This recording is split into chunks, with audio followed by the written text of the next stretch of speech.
Karena pede itu ternyata tidak bagus bagi kalangan tertentu.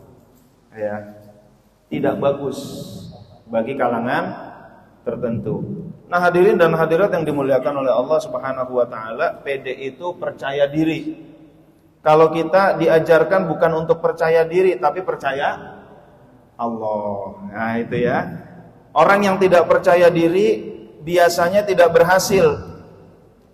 Orang yang percaya diri berhasil dengan hasil yang biasa. Orang yang percaya Allah berhasil dengan hasil yang luar biasa. Orang yang gak pede, nimpuk gak kena.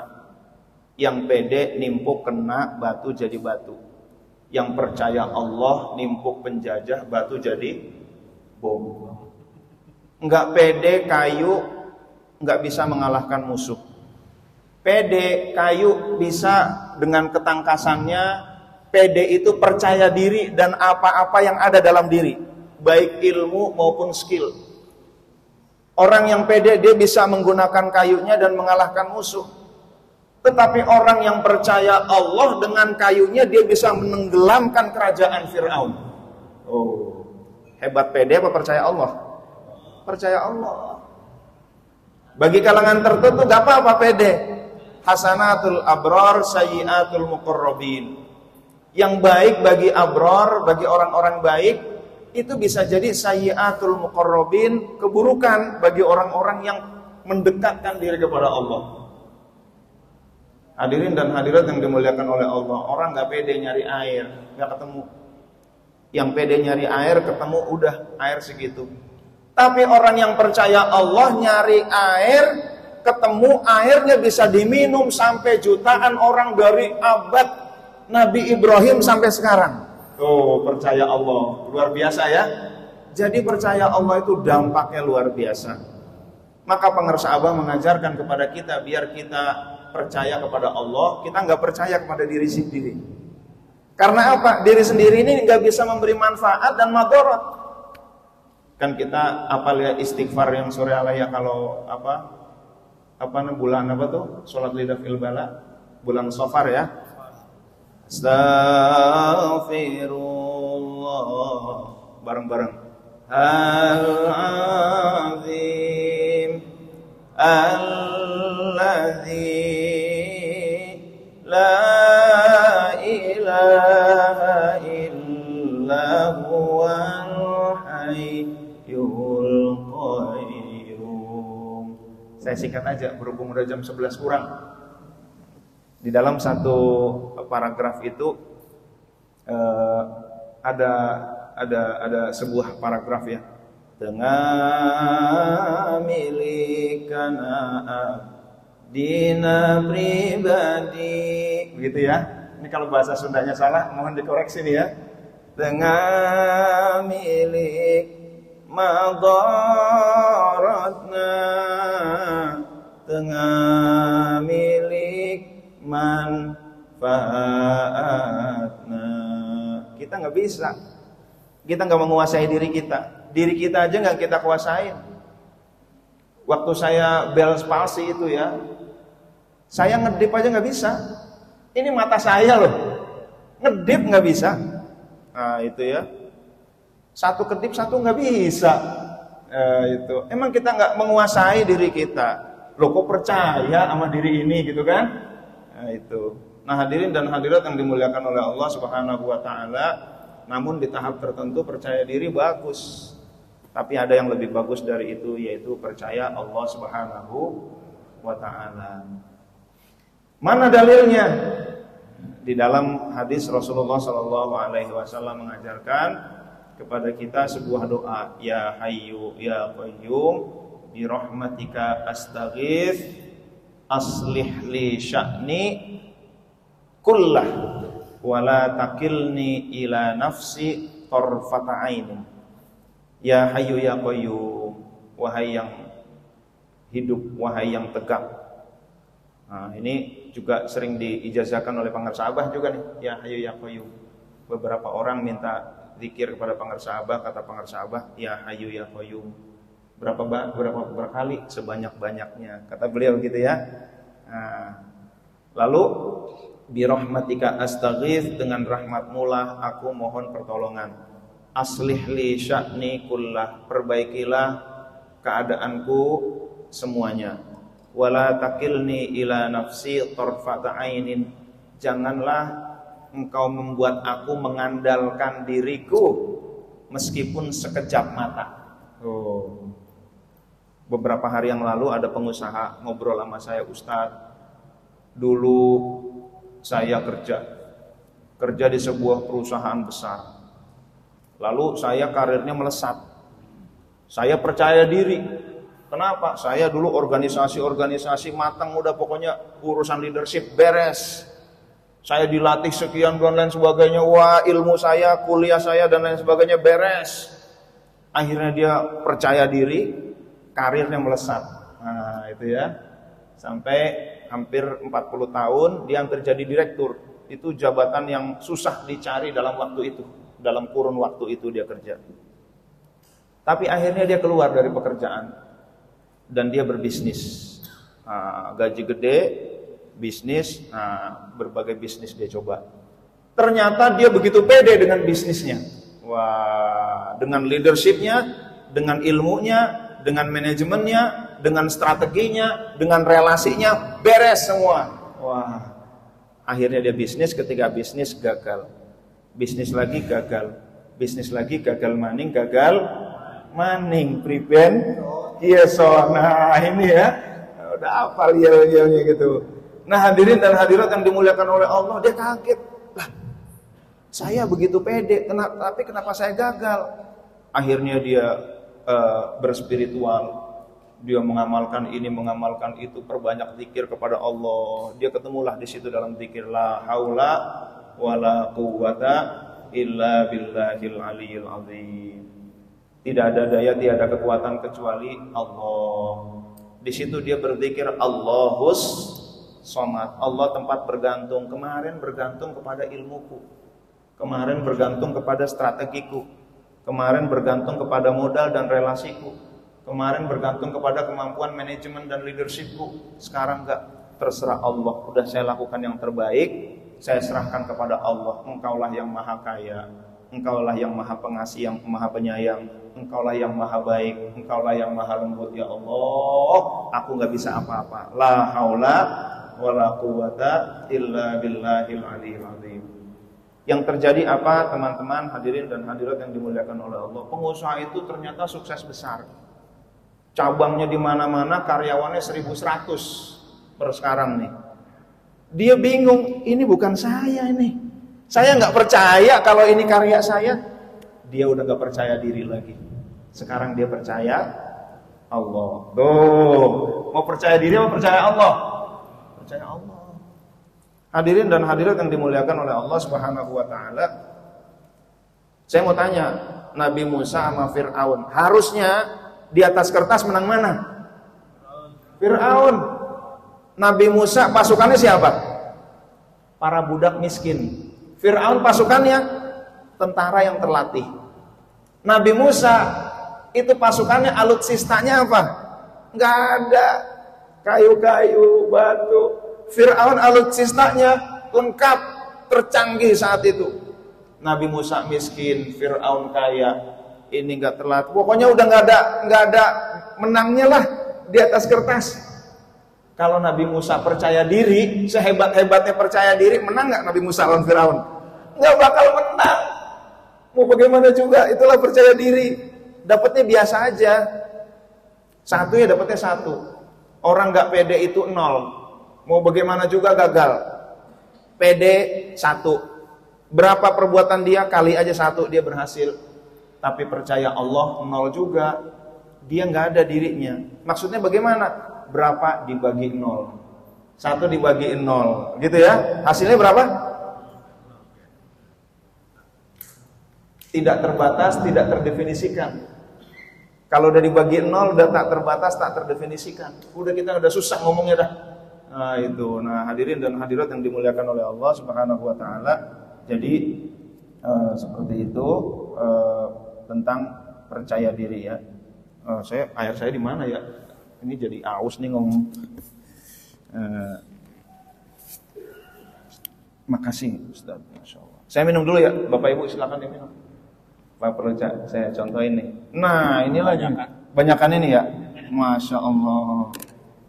Berarti pas ini habis ceramah selesai gitu ya. Ya Allah, bentar ya, minum dulu ya. Bismillah. Alhamdulillahirabbil.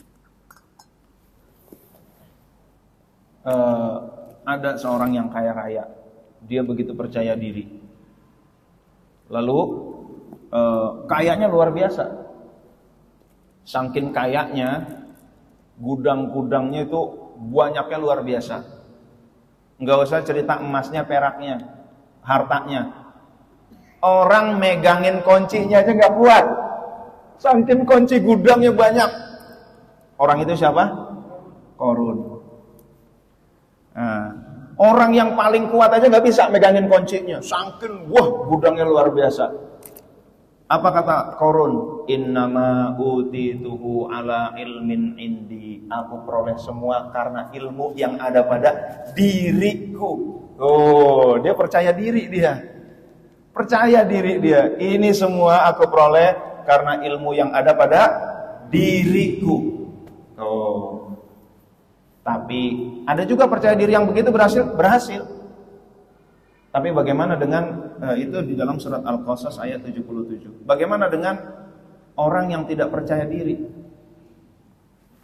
Dia berkata semua ini yang hebat begini, bahkan manusia, binatang-binatang, angin, setan-setan tunduk sama beliau. Siapa itu?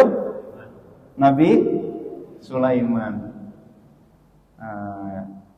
Sehebat-hebat manusia, leader yang namanya manusia, paling yang tunduk manusia. Setan gak bakal tunduk sama dia. Sehebat-hebatnya leader manusia ya. Angin apa tunduk? Enggak juga. Ini angin tunduk. Setan darat, setan laut, jin tomang, semua nurut sama beliau. Disuruh mindahin. Disuruh mindahin istananya Bilqis, pindahin. Qala nakiru laha arsyaha. Lalu ketika Ratu Bilqis datang, ini istana kamu bukan ka'annahu iya ya, kayaknya istana aku tuh, kata Bilqis gitu ya. Dipindahin itu oleh siapa yang mindahin? Orang alim. Qala ifritun minal jinni ana atika bihi qabla ay antakuma mim maqamik, kata jin ifrit. Aku bisa memindahkan itu istananya sebelum engkau duduk, qabla antakuma mim maqamik. Sebelum engkau berdiri, aku udah mindahin tuh istana. Ada orang alim berkata, ana atika bihi qabla ayyartadda ilaika tarfuk. Aku bisa datengin itu istana sebelum kamu matanya kedip balik lagi, itu udah nyampe. Wah, orang alim ya. Jin bagaimanapun juga gak bisa lawan manusia. Manusia itu saya gak ada lawan, gitu ya. Akhirnya datanglah apa kata Nabi Sulaiman. Beliau bisa berkomunikasi dengan makhluk-makhluk, semua tunduk sama beliau. Apakah beliau berkata ini karena manajemen, ini karena wibawa aku, ini karena aku galak, hut nggak macam-macam, laporan yang nggak benar sembelih, ini karena aku raja yang berwibawa? Enggak. Hadza min fadli rabbi. Ini semua adalah anugerah Allah. Ini Allah semua nih. Aku nggak bisa apa-apa. Nah itu ya. Nah itu. Maka Nabi Sulaiman suatu saat diuji oleh Allah Subhanahu wa taala. Walaqad fatanna Sulaimana wa alqaina ala kursiyyihi jasadan thumma anab. Walaqad fatanna Sulaiman, kami uji Sulaiman. Wa alqaina ala kursiyyihi, dan kami taruh di atas kursinya jasad, thumma anab, kemudian Nabi Sulaiman taubat. Maksudnya gimana tuh? Diuji dengan jasad kok taubat? Banyak tafsir. Tafsirnya antara lain, Nabi Sulaiman ini saking hebatnya, saya akan membuat kerajaan yang hebat dan lain sebagainya. Anak-anakku, anak-anak yang canggih semuanya, ahli strategi, kuat badannya, ahli perang. Maka aku nikah ini istri sekian banyak ini, nanti anaknya bakal berapa banyak, begitu kan? Hebat-hebat semua, pokoknya aku latih dan lain sebagainya. Ada yang bilang, Nabi insya Allah. Nah, diingetin insya Allah nih. Akhirnya istrinya setelah digauli semua, nggak ada yang punya anak. Yang punya anak cuma satu pun anaknya cacat. Maka di dalam Al-Quran disebut, walaqad fatanna Sulaimana wa alqaina ala kursiyyihi jasadan. Kami letakkan di atas kursi singgasananya jasad anak yang udah dianggap seonggok daging. Tsumma Nabi Sulaiman bertaubat kepada Allah Subhanahu wa taala. Menurut salah satu tafsir, tapi tafsir kan banyak ya. Ini salah satu tafsirnya begitu. Ya Allah, kemarin aku merasa super power ya Allah. Ternyata aku nggak bisa ngapa-ngapain, nggak bisa menjamin punya anak. Anak pun satu, itu pun cacat. Ya Allah, aku nggak bisa apa-apa ya Allah. Akhirnya Nabi Sulaiman semua hadza min fadli rabbi. Tapi menurut tafsir lain nggak begitu. Menurut tafsir lain, ketika Nabi Sulaiman pergi, lalu istrinya, salah satu istrinya itu adalah anak raja yang sempat ditaklukkan oleh Nabi Sulaiman. Itu anak raja itu begitu kangen sama bapaknya. Bapaknya terbunuh oleh tentara Nabi Sulaiman. Aku kangen sama bapak, kangen sama bapak gitu kan. Pas Nabi Sulaiman pergi meninggalkan kerajaan, lalu dia meminta kepada pasukan Nabi Sulaiman, tolong buatkan patung bapak saya, karena saya sangat mencintai bapak saya. Lalu dibuatkanlah patung, ditaruh di singgasana Sulaiman, ditaruh di singgasana Nabi Sulaiman alaihi salam. Lalu Nabi Sulaiman datang, ternyata patung itu udah disembah-sembah sama orang-orang. Karena ini patung raja yang sempat ditaklukkan, ditaruh di singgasananya, maka yang lain pada nyembah. Maka kami uji Nabi Sulaiman dengan jasad yang ada di atas kursinya. Nabi Sulaiman pun bertaubat kepada Allah Subhanahu wa ta'ala. Dan banyak tafsir-tafsir lain. Jadi tafsir ini enggak satu. Maka dalam video Allah nyuruh piknik dan wisata kuliner gitu ya, itu saya sampaikan tafsirnya. Ada tafsir Sofwatul Bayan li Ma'anil Quran, karya Syekh Hasanain Muhammad Makhluf, dan karya Syekh Tontawi. Jadi banyak tafsir itu. Kalau ada perbedaan-perbedaan wajar, karena tafsir itu banyak. Wallahu a'lam. Tetapi ada yang mengatakan bahwa nggak mungkin seorang Nabi Sulaiman lupa mengucapkan insya Allah. Tadi Pak Kiai Soleh mengingatkan kita, insya Allah, kata beliau gitu ya. Nah itu. Jadi insya Allah itu bukti apa? Bukti bahwa kita ini nggak pede. Nah itu ya, bahwa kita percaya Allah. Besok saya datang, itu pede. Besok saya datang, insya Allah, itu percaya Allah. Nah gitu kan. Saya bisa mengerjakan itu semua, beres lah, itu pede. Saya yakin Allah akan menolong saya untuk menyelesaikan problem-problem itu. Ini percaya Allah. Nah itu ya. Saya udah percaya dah, dia udah ahlinya, udah jago banget lah dia, udah saya percaya sama dia, gitu kan. Itu pede. Atau percaya orang bahkan ya. Tetapi kalau percaya Allah, saya percaya bahwa Allah akan memudahkan dia. Udahlah, bisnis ini saya udah biasa lah. Yang namanya bisnis ini udah gak usah pakai istikharah. Gini mah udah jelas. Sepahit-pahitnya udah ketaker lah. Resikonya, mitigasinya udah beres lah. Pede. Tetapi dia istikharah bagian dari percaya Allah. Nah, jadi insya Allah itu cerminan percaya Allah. Istikharah juga percaya Allah. Maka ketika kita pagi habis sholat isyraq, isti'adzah, istikharah, ini adalah sikap orang yang percaya Allah. Masya Allah ya. Pagi-pagi sebelum ngapa-ngapain, Pak, kita satu hari isinya decision making. Satu hari itu isinya mengambil keputusan. Semakin tinggi posisi seseorang, kerjaannya ngambil keputusan. Pagi ngambil keputusan, agak siangan dikit ngambil keputusan, siang ngambil keputusan, habis zuhur keputusan, habis asar keputusan, maghrib, isinya hidupnya mengambil keputusan. Maka kita awali hari di mana kita akan mengambil keputusan-keputusan, kita serahkan kepada Allah, istikharah, meminta kebaikan. Nah itulah hadirin dan hadirat yang dimuliakan oleh Allah. Minum lagi ya. Jadi ayo silakan diminum. Bismillahirrahmanirrahim.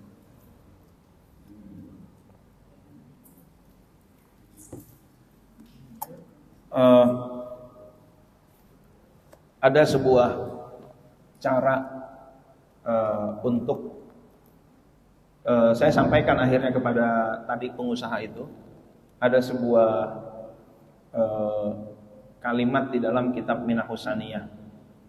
Kalimat itu min ausa'in nasi malan, min ausa'in nasi rizqan. Bagaimana cara untuk menjadi orang yang paling luas rezekinya? Ternyata apa? Man nasoha fi hirfatihi. Siapa yang benar nyari rezekinya, tetapi tidak mengandalkan pekerjaannya. Nah, itu ya. Rumusnya, dia kerjanya benar, kerjanya maksimal, yang namanya kerja, tapi nggak ngandelin kerjaan. Nah, inilah percaya Allah. Yang dimaksud percaya diri yang salah bagaimana? Dia yakin dia bisa mengubah, dia bisa dirinya dan apa yang ada pada dirinya bisa menentukan hasil. Itulah percaya diri yang salah.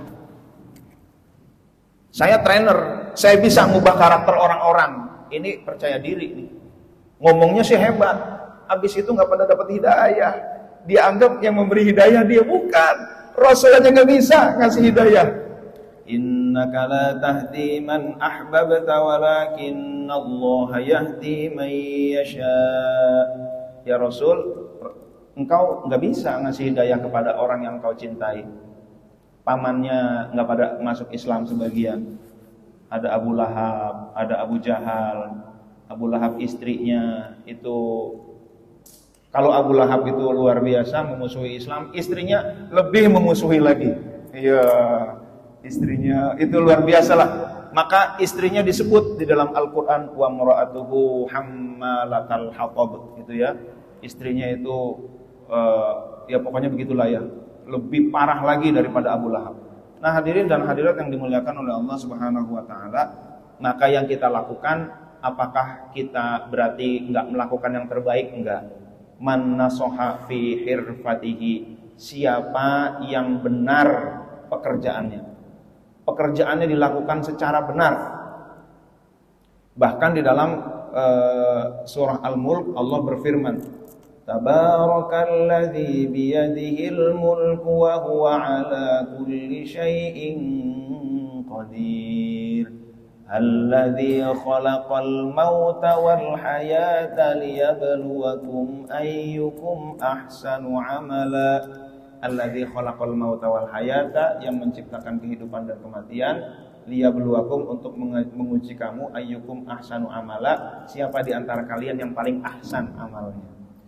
Jadi ini hidup ini ujian. Kita melakukan yang hasan atau yang ahsan. Hasan itu baik, ahsan itu yang terbaik, gitu ya. Jadi yang diminta oleh Allah, lakukan yang terbaik.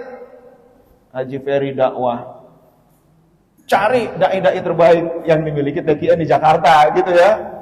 Maka didatangkanlah dengan strategi ini, pengurusnya beliau pendekatan, itu yang terbaik semuanya.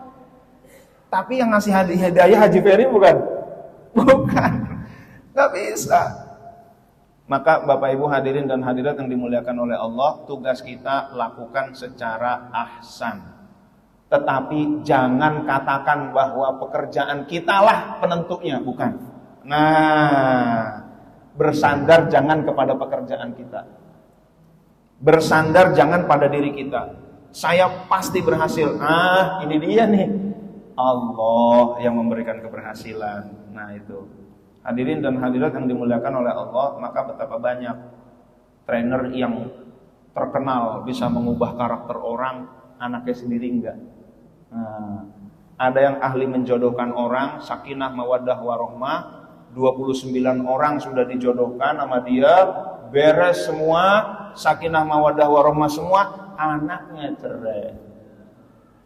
Ada penyembuh hebat alternatif dari mana-mana datang, dari luar negeri datang, anaknya kagak sembuh. Nah itu kan, ini pesan dari Allah, yang nyembuhin bukan ente. Ente cuma ikhtiar. Sehebat-hebatnya manusia cuma bisa ikhtiar.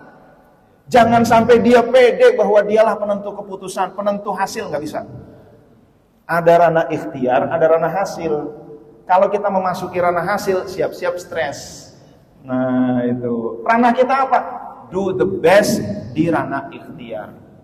Tetapi penentunya adalah Allah Subhanahu wa ta'ala. Maka di dalam kitab Hikam, di dalam hikmah pertama, min alamatil i'timadi 'alal amal nuqsanur raja 'inda wujudiz zalal. Termasuk tanda orang bergantung pada amal. Ini pede nih.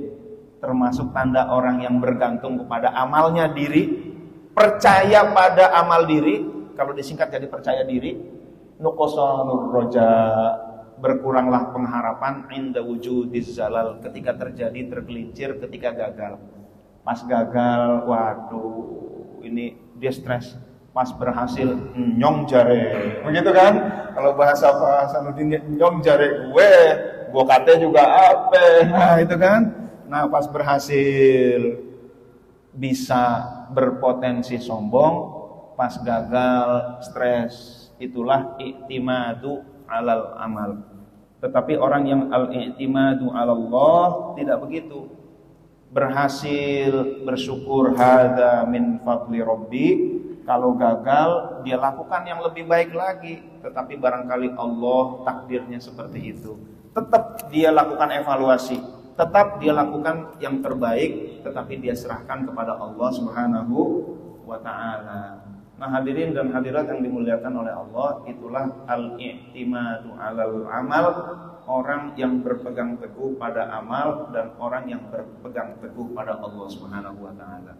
Maka nanti ujung-ujungnya adalah kita berkata hasbunallah wa ni'mal wakil, ni'mal maula wa ni'man nasir. Yang mencukupi kami adalah Allah. Wa ni'mal wakil, Allah lah sebaik-baik penanggung.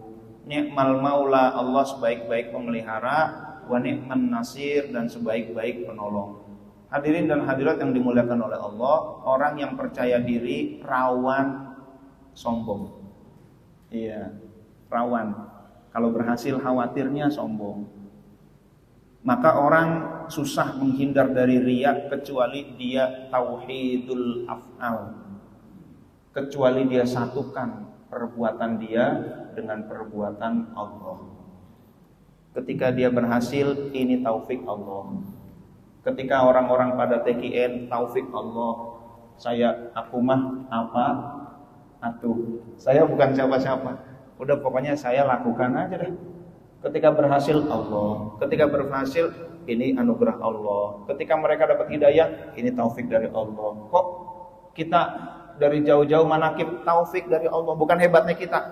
Jangan ngaku rajin, jangan ngaku suci, jangan ngaku baik. Semua taufik Allah. Bedanya orang yang rajin sama yang malas, yang rajin dapat taufik, yang malas enggak. Oh, jadi yang hebat siapa? Allah. Bedanya orang kaya sama orang miskin. Yang kaya dititipin lebih banyak. Jadi yang hebat orang kaya apa Allah? Allah. Bedanya orang pinter sama yang enggak pinter. Yang pinter dititipi ilmu lebih banyak. Jadi semua itu titipan. Semua itu adalah anugerah Allah. Jadi yang pinter jangan ngaku hebat dengan kepinterannya, yang kaya jangan belagu dengan kekayaannya, yang rajin jangan belagu dengan rajin. Nih, apaan? Nih, jam 2 malam udah bangun. Cemen, paling subuh kan? Ya, enggak boleh begitu. Enggak boleh. Semua itu Allah. Akhirnya alhamdulillahirabbil alamin. Segala puji itu bagi Allah. Maka mudah-mudahan la ilaha illallah kita ini berbuah tauhidul af'al. Bahwa apa yang kita lakukan, kebaikan-kebaikan yang kita lakukan, semuanya adalah perbuatan Allah. Maka kita tidak berhak mengklaim, kita tidak berhak ngaku-ngaku. Ini kalau nggak ada saya nih, wah gitu ya. Apalagi, nah itu. Nah, hadirin dan hadirat yang dimuliakan oleh Allah, nggak banyak. Ini juga berat, khususnya buat saya yang ngomong. Umumnya buat kita semua. Mudah-mudahan dengan kita dengan khidmah kepada guru nih sebaik-baiknya yang dilakukan oleh MLS atau LDTKN Jakarta Pusat ini, terus berkhidmah. Saya ingat tadi kata-kata beliau tadi terakhir, mudah-mudahan guru ridho kepada kita. Itu mahalnya di situ ya, mahalnya di situ. Jadi kita mengenalkan diri kita. Sehebat apapun, kalau guru nggak ridho, nol. Nol. Tetapi bersyukur ya, bersyukur kita punya guru. Jadi ketika dapat hidayah, ya kita mah sekedar apalah, nelpon, nyambungin, ngundang gitu ya. Yang memberi hidayah bukan kita, yang doanya makbul juga bukan kita. Kita sih syarat aja. Namanya suruh dakwah ya kita dakwah gitu kan. Ketika dapat toko berhasil, masjid ini, masjid itu dan lain sebagainya, ya Allah, maka yang mutiara tadi itu mudah-mudahan guru kita ridho kepada kita, ridho kepada amal-amal kita. Amin ya rabbal alamin. Amal sedikit dengan ridho guru berubah menjadi sangat besar. Amal besar tanpa ridho guru berubah jadi kecil. Nah itu ya, maka mudah-mudahan ya kita diridhoi oleh guru kita dengan khidmah yang kita bisa. Hadirin dan hadirat yang dimuliakan oleh Allah, boleh beda pendapat. Nah ini ya, saya nggak setuju sama Ustaz Latif, silakan, nggak apa-apa, asal ada dasarnya. Nah itu, jadi boleh-boleh aja beda pendapat, tafsir aja banyak yang beda, apalagi pendapat-pendapat. Kalau ada yang kasih masukan, boleh ngasih masukan ke saya. Ini kan biar saya lebih banyak belajar lagi. Dan mudah-mudahan Allah membuat kita percaya kepada Allah Subhanahu wa taala, yakin kepada Allah, kita bersandar kepada Allah Subhanahu wa taala. Amin ya rabbal alamin. Kurang lebihnya mohon maaf. Terima kasih. Wallahu muwaffiq ila aqwamit thoriq. Assalamualaikum warahmatullahi wabarakatuh. Waalaikumsalam.